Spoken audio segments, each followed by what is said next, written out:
Ok, vamos passar a palavra do Senhor e eu gostaria de convidá-lo a abrir a sua Bíblia no primeiro livro de Samuel, no capítulo de número 1. Senhor nosso Deus, abençoa-nos aqui pelo Teu poder, pela Tua graça e pela Tua misericórdia.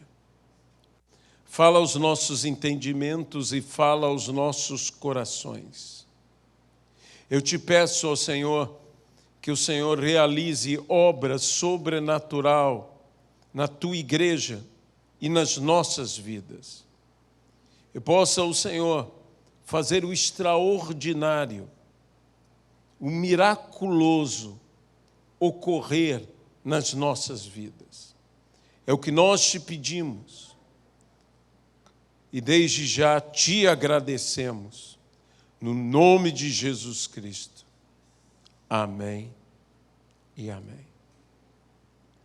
Talvez um dos melhores pedidos que tenham feito os discípulos do nosso Senhor e Salvador Jesus Cristo ao seu amado mestre, o mestre dos mestres, Jesus, foi: Senhor, ensina-nos a orar.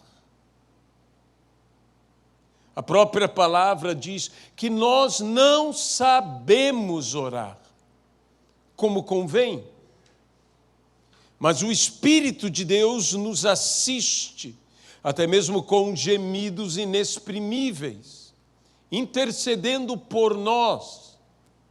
Se nós não sabemos orar, e a Bíblia afirma claramente que não sabemos orar como convém, deveríamos nós igualmente pedir como os discípulos de Jesus pediram sabiamente: Senhor, ensina-nos a orar. E nessa aprendizagem sobre a oração, encontramos exemplos bíblicos, pois a Bíblia é a fonte de onde bebemos os ensinamentos das Escrituras, a palavra de Deus para as nossas vidas.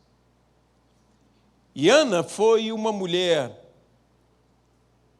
que aprendeu a orar, uma oração que tocou Deus, que moveu o favor de Deus para a sua vida.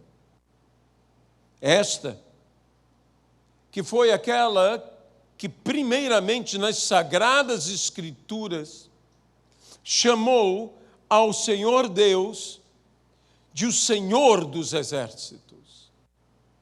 Não foi em meio a uma batalha campal, não foi em meio a uma luta com um poderoso inimigo, um guerreiro, mas foi numa luta pessoal, numa angústia de vida, em que ela mesma se identificou como mulher angustiada, aflita, que ela então levantou e disse: Senhor dos Exércitos. Porque as maiores batalhas, as maiores guerras que nós travamos não são as exteriores, mas as interiores, em que muitas vezes as pessoas não percebem e muitas vezes as pessoas, mais do que não perceber, não compreendem o nível de luta que estamos vivendo.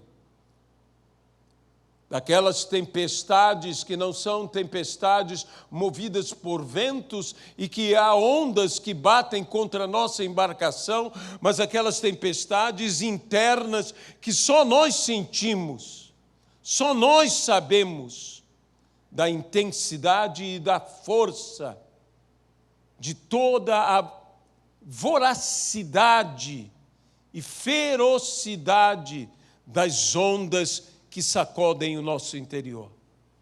Esta mulher, a Bíblia diz que ela vivia uma situação, ela não tinha filho.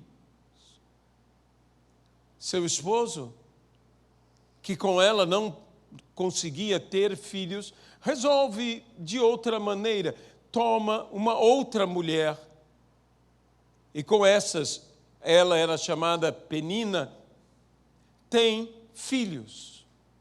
Mas Ana continua na sua aflição. E agora, agravada ainda a sua aflição, porque diz, a sua rival.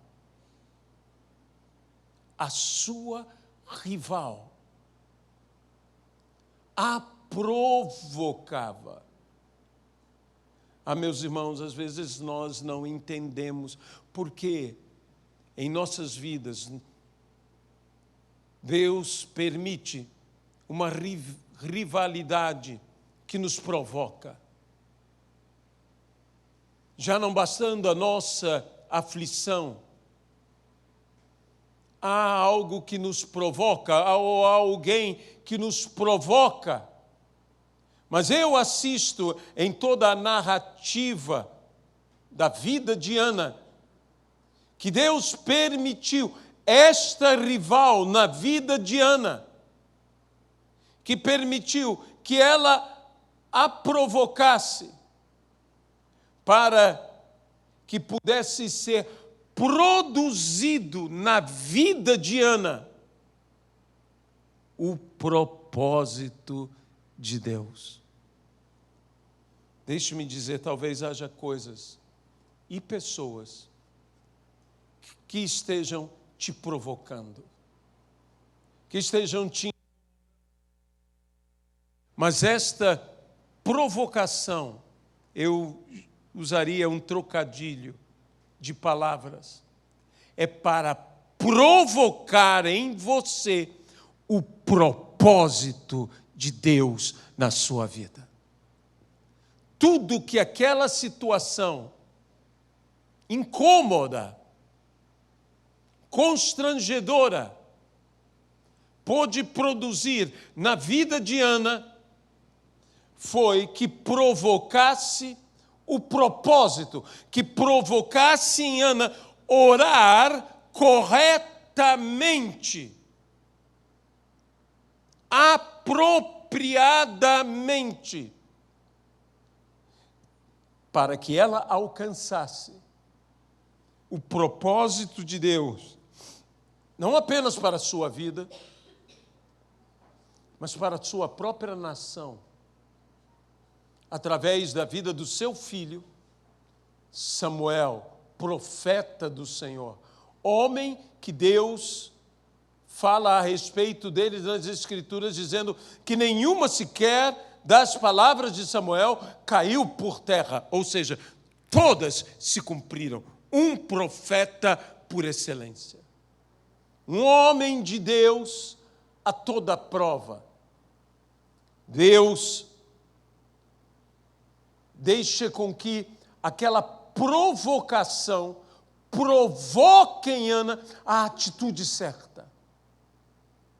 Muitas vezes você tem se perguntado, por que, Senhor, estou vivendo tal coisa? Tu me amas, eu te amo, por que estou vivendo tal realidade? Saiba do seguinte, todas as coisas conjuntamente cooperam para o bem dos que amam ao Senhor. Confie que Deus está te conduzindo em tudo isto ao propósito do cumprimento perfeito da boa vontade de Deus em nossas vidas. E Deus há de fazer, no nome de Jesus Cristo, que tudo isso se cumpra plenamente no nosso viver. Eu sei, o momento pode ser um momento incômodo, o momento pode ser um momento desagradável, o momento pode ser um momento de provocação, de irritação, de incômodo. Mas Deus está te conduzindo através de toda essa situação irritável, essa situação provocativa e provocadora, para que Ele mesmo possa provocar em você a oração correta, o propósito de Deus nas nossas vidas. Deus fez tudo neste mundo e na nossa vida ter uma solução através da oração. E então nós precisamos orar. A oração é a chave da solução de todos os nossos problemas e de todas as nossas dificuldades, pela graça superabundante, toda poderosa do nosso Senhor e Salvador Jesus Cristo. Aquele que nem mesmo ao seu próprio Filho poupou, antes por amor a nós o entregou, como não nos dará com ele gratuitamente, ou seja, pela sua graça, todas as coisas. Todas as coisas têm solução através do sacrifício de Cristo. Todas as coisas têm resposta através da oração no nome de Jesus Cristo. E nós precisamos orar. Ana vivia aquele problema. Eu creio que Ana orava ao Senhor e pedia ao Senhor: dá-me um filho, dá-me um filho, dá-me um filho. E eu creio que ela orava de todo o seu coração, desejosa de fato de ter um filho. E orava com fé. Creio também que Deus, que é bom e em todo o tempo Ele é bom, desejava dar boas coisas a Ana, especialmente desejava lhe dar um filho. No entanto, isso não acontecia. Até que Ana orou a mesma oração, mas de uma forma diferente. Venha comigo ao versículo de número 11.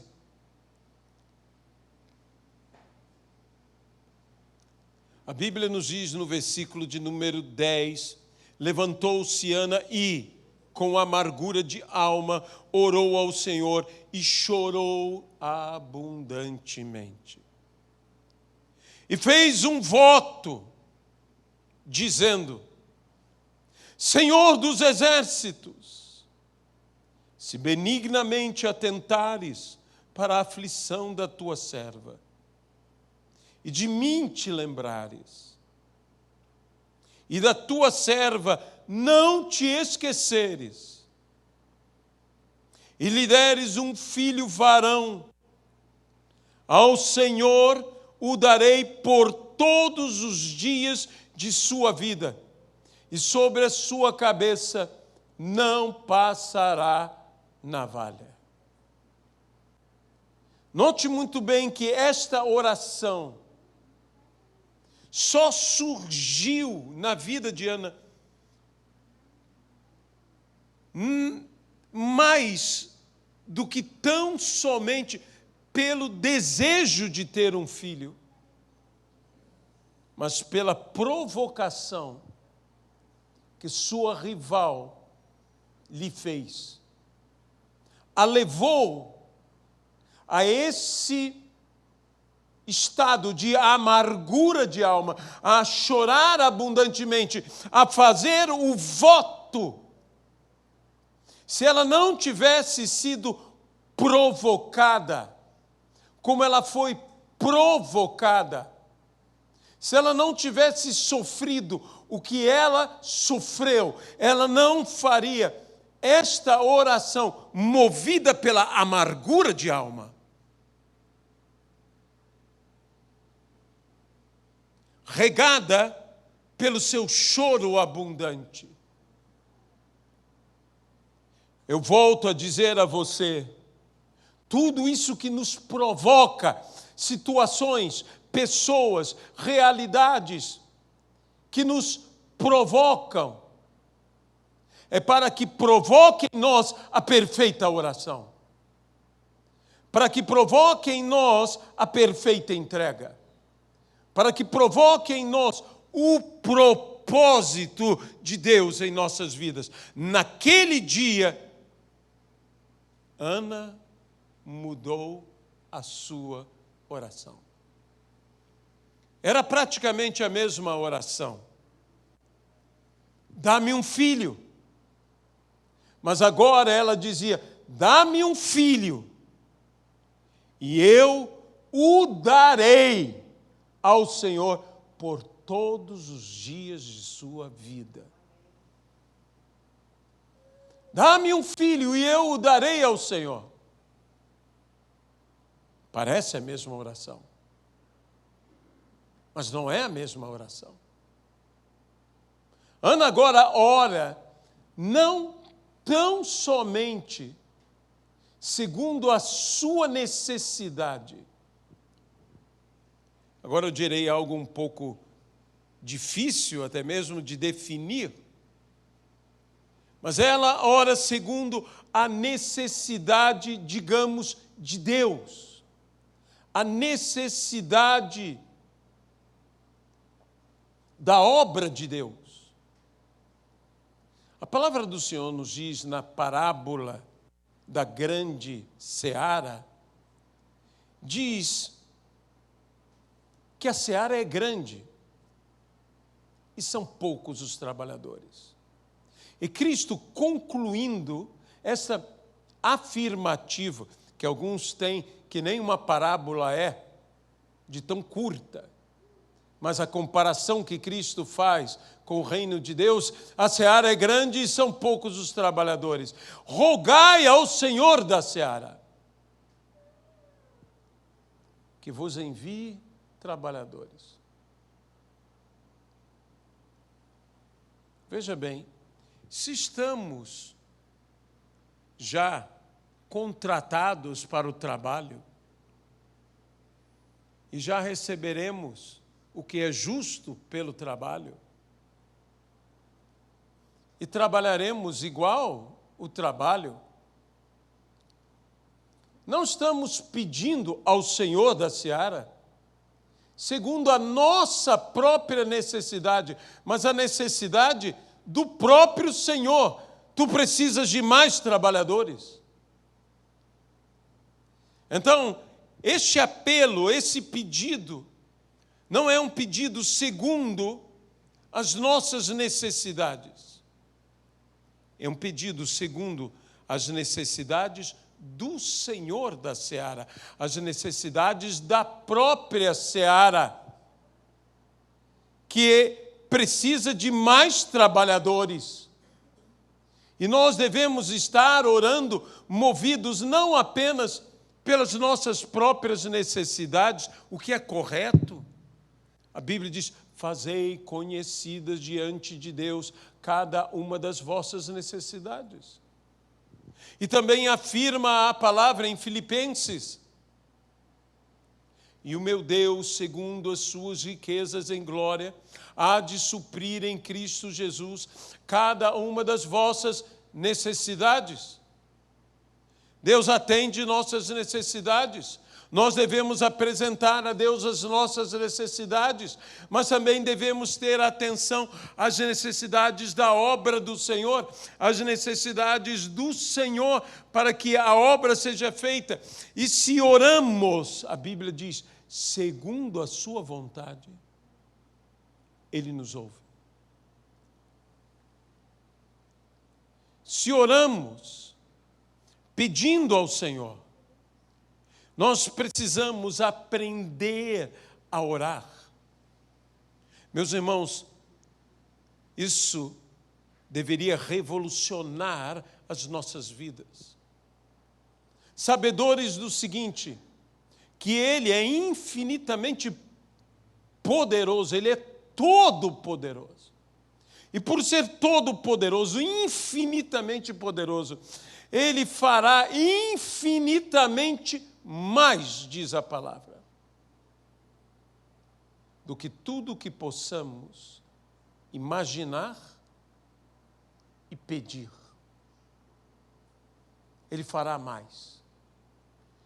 Deus não está limitado em nos atender no limite que pedimos a Ele. A Bíblia diz que Ana pediu um filho. O filho que Ana pediu para dar ao Senhor, Ele a deu. Mas deu mais do que isto. Venha comigo ao primeiro livro de Samuel, no capítulo 2, e no versículo de número 21. Veja, Deus já havia dado a Ana um filho, Samuel. Mas no versículo 21 diz: abençoou, pois, o Senhor a Ana. E ela concebeu e teve 3 filhos e 2 filhas. Ela pediu um, e Deus lhe deu 3 filhos e 2 filhas. Deus lhe deu 6 vezes mais do que ela pediu. Glorifique ao Senhor por isto. Porque Deus não vai te dar na medida que você pediu. A Bíblia diz: provai-me nisto, se eu não vos abrir as janelas do céu e não derramar sobre vós bênçãos sem medida. Bênçãos sem medida. Portanto, é isso que nós precisamos compreender do segredo de uma oração eficaz, de uma oração eficiente, de uma oração correta. Que não é uma oração de meramente pedir, pedir, pedir. Mas é pedir bem. E não pedir mal. Nós precisamos saber pedir bem. Veja, Ana naquele dia pediu bem.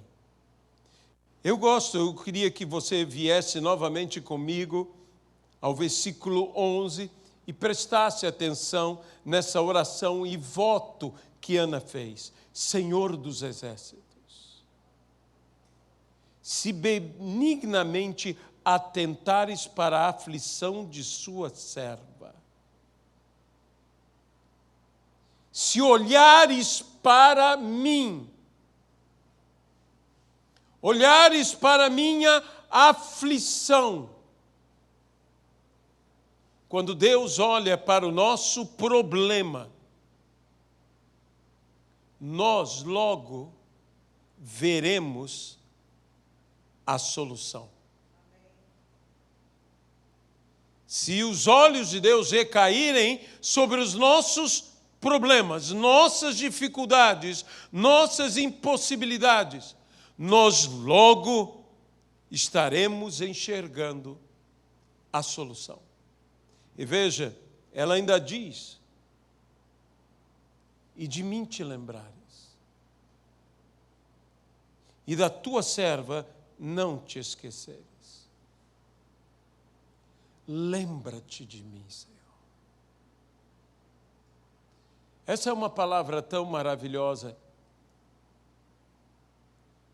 É uma palavra que foi ecoada naquela cruz ao lado de Cristo por aquele homem que teve uma vida vil e que disse ao Senhor Jesus: lembra-te de mim. Lembra-te de mim quando vieres no teu reino.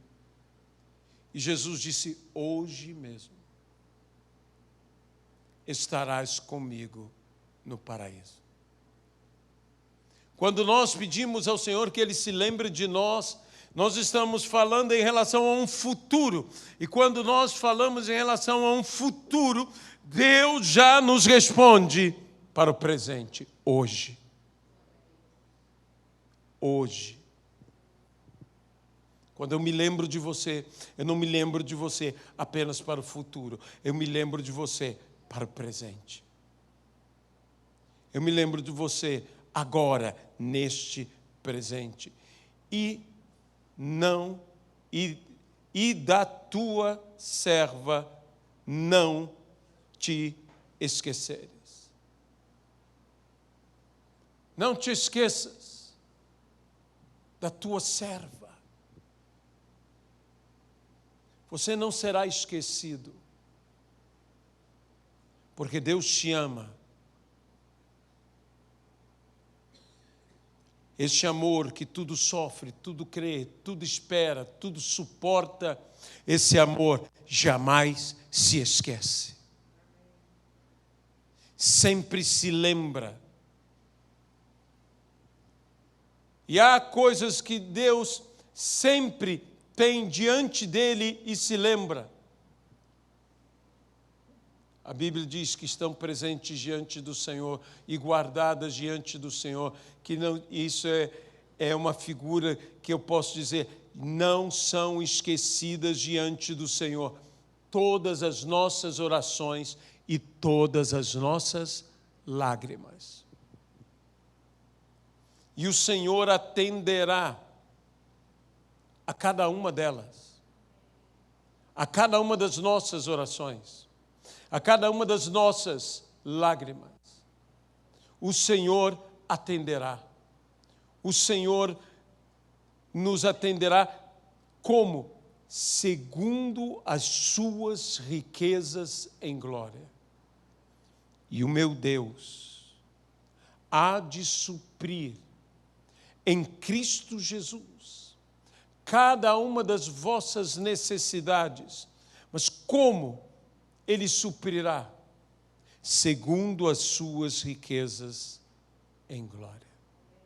Meu amado irmão, minha amada irmã, você que nos assiste pela live, quantas orações você tem feito, quantas petições você tem levantado, quantas provocações nessa vida você tem sofrido, mas tudo isso eu quero dizer, não será em vão,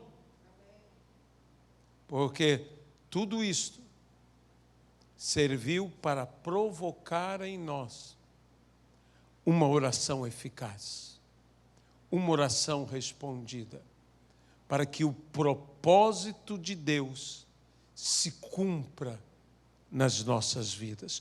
Confiemos inabalavelmente no Senhor. No nome de Jesus Cristo. Senhor, nós entregamos essa curta palavra, esta meditação, hoje aqui, que participaremos, Senhor, da ceia do Senhor. E nós te pedimos que o Senhor nos abençoe. Nós te pedimos ao Senhor que o Senhor possa abençoar as nossas vidas, pelo poder do nome de Jesus Cristo. Nome esse que está acima de todos os nomes. A Bíblia diz que examine-se o homem a si mesmo, e assim coma do pão e beba do cálice, pois quem come e bebe juízo para si. Aqueles que estão a nos assistir pela live, que separaram a porção do cálice, o suco de uva, e que separaram, ó Deus, o pão. Nós abençoamos, Senhor, os elementos, quer nas casas, quer aqui, e te pedimos que o Senhor possa nos abençoar, para que agora celebremos a ceia do Senhor de forma digna, anunciando a morte do Senhor até que Ele venha. No nome de Jesus Cristo. Amém e amém.